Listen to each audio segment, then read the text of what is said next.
Hanap din natin yung daan. Ayan.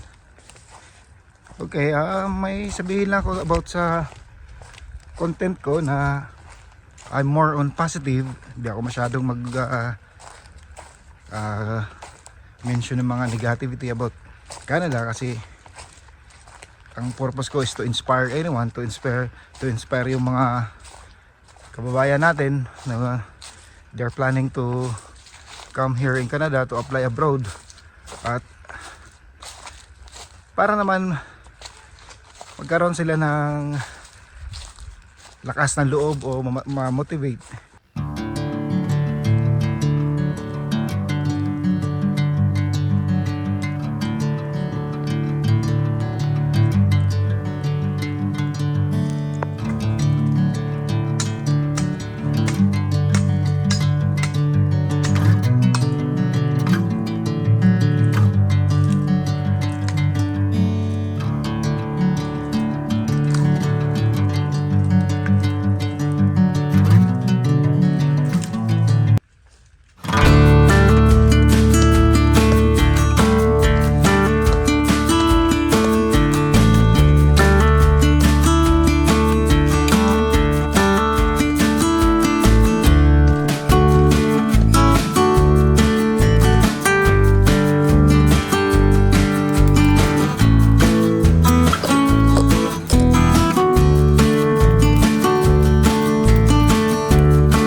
Okay, hingal. Ayan, nalinis ko na itong ano. Dami ko na naputol na puno. Ayun o, parang may daan papaloob. Kung makikita nyo. Kanina, puro yan ano. Puro puno. Okay. Let's go, tuloy na natin.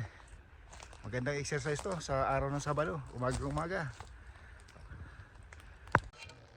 Bago tayo mag-start ulit,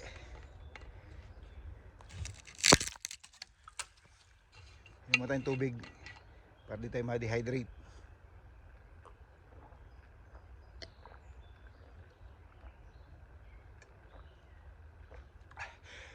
Magic water.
Di ba? Masarap dito. Buhay Canada, masarap kapag ini-enjoy mo yung mga nangyayari sa iyo tulad nito. Every Saturday, di ba? Nandito ako sa ano ng boss ko. Napakalawak ng lupa niya. Gustong gusto ko rin to kasi isa rin sa pangarap ko yung magkaroon ng malaking property kasi, di ba? Lahat naman ng nangyayari sa buhay natin ay pinangarap natin, sabay inaksyonan natin. Kasi dream ko ay magkaroon din ng property, preparation sa future pagdating ng panahon na magkaroon na tayo ng mga apo. Masarap dito sa likod, magbabanding kayo, at the best thing is nasa nature kayo. At least yung mga bata maka-experience ng buhay sa nature, yung mga ganitong ang simoy ng hangin. So yeah, sarap. Marinig nyo yung hangin. Yung umaga mo, marinig mo yung mga sipol, yung mga ano, mga ibon. Kaysa doon sa city, syempre mas marami, iba yung environment doon, iba rin yung kinalakihan nila. Unlike nga nandito ka sa rural, sa remote area, para lang din tayo sa probinsya. Kung sa Pilipinas tayo, para tayo namumuhay sa probinsya. Kaya isa yun sa dream ko. Okay, balik ulit tayo sa paglilinis. Samahan nyo ako ulit. Let's go! Ito yung next ko na gagawin. Medyo malinis na doon. Itong park na to, ito, ang laki nito, oh. Yan. Bubuhatin ko yan. Tatambak doon sa unahan. Lilinisin itong mga branches na to. Okay. Kasi mamaya lilipat din ako dun sa kabila. Okay, gawin na natin.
Kasi dadaan dito yung maliit na small tractor na parang machine siya na pang i-grind niya yung mga woods na to, nagiging maliliit na. Ayan, marami pa tayong gagawin. Doon nakatambak pa rin yung iba.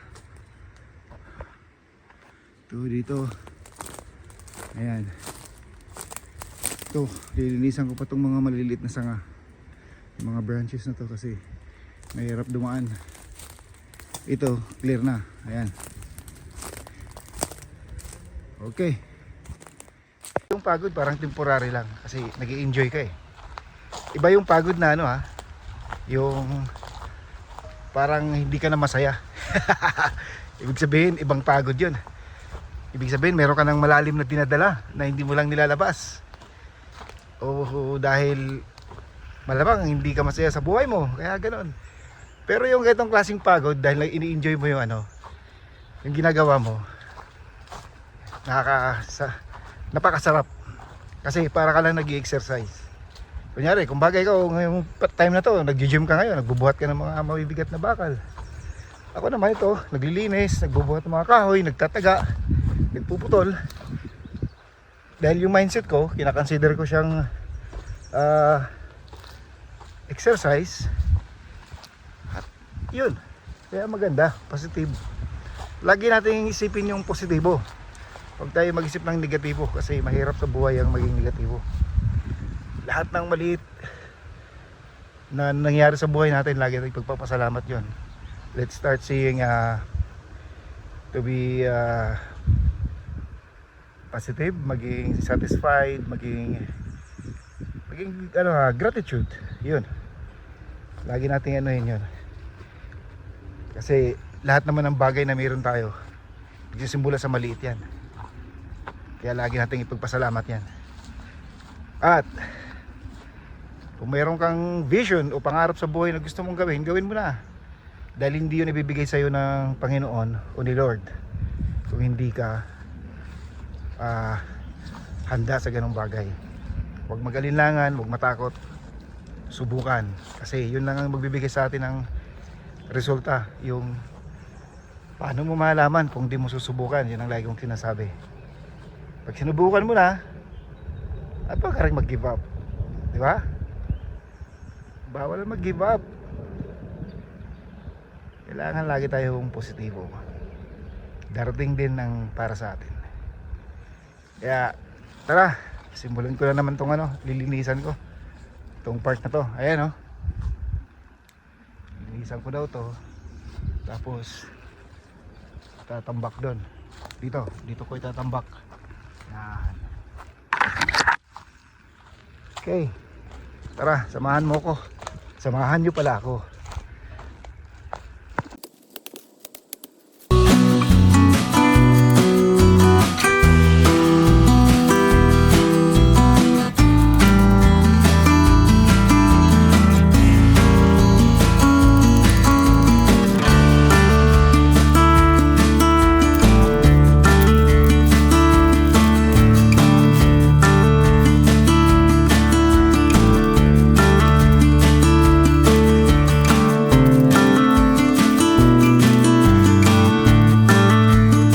Ayan, medyo lumiwanag na ng konti sa loob.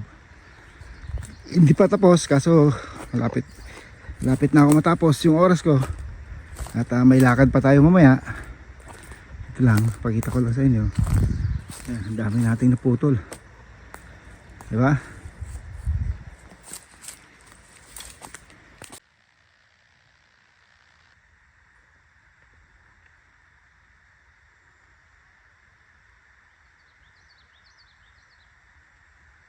Ayan, tapos na tayo. Let's go. At meron pa tayong lakad mamaya.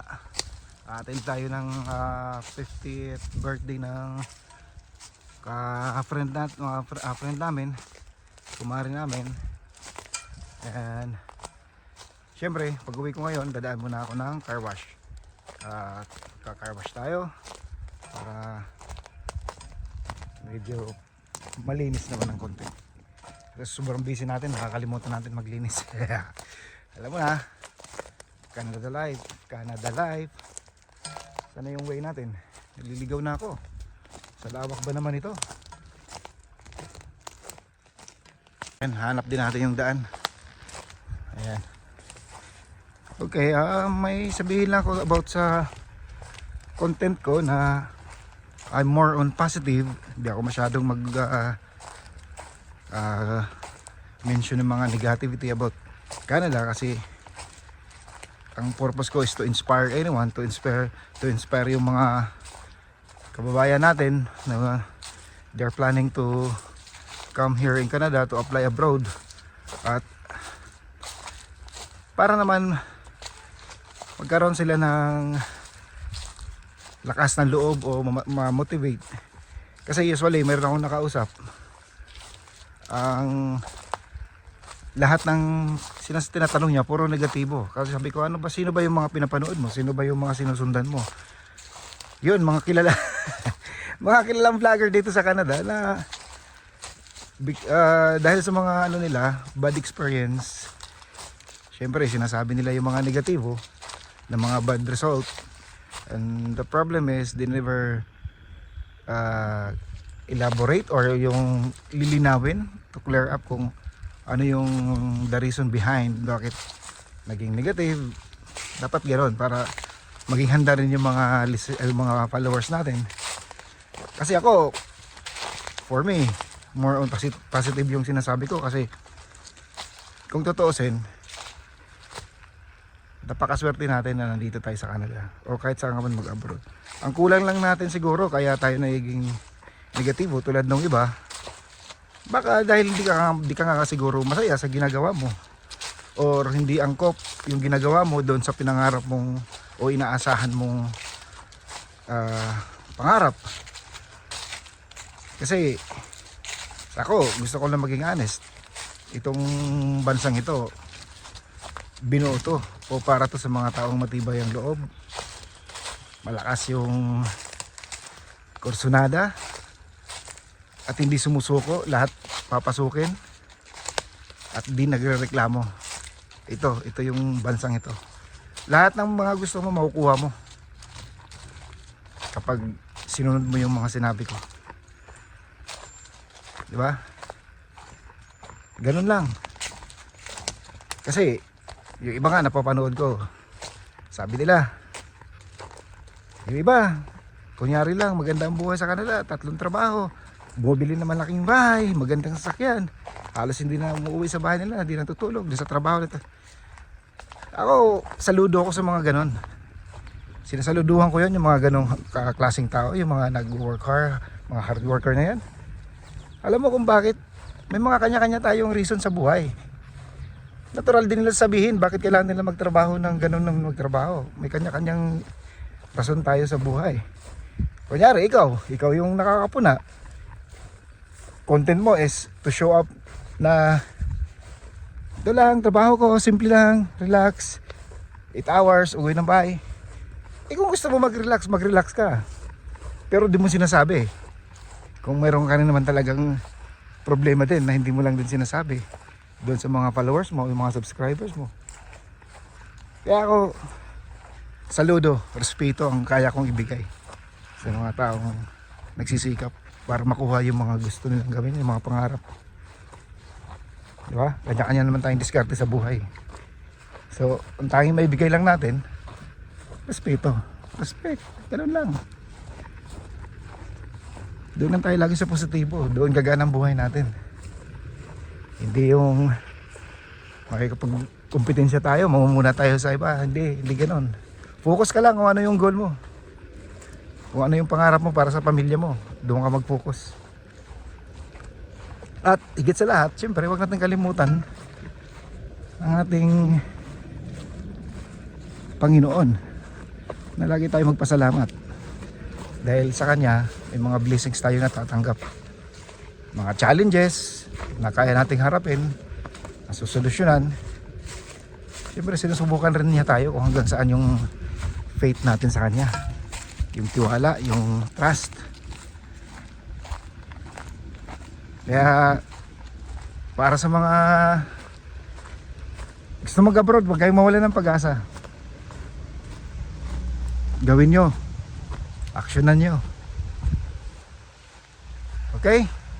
Kita tayo ulit mamaya. Bye! At sandali, ito pala yung fire pit na ng boss ko. Ang ganda, ayan o. In-install namin yan. Ayan. Ayan, nandito na tayo sa sakyan. Kapag bihis na rin tayo. Pawis na pawis. Ayan o. Basa. Okay, let's go. Car wash muna tayo.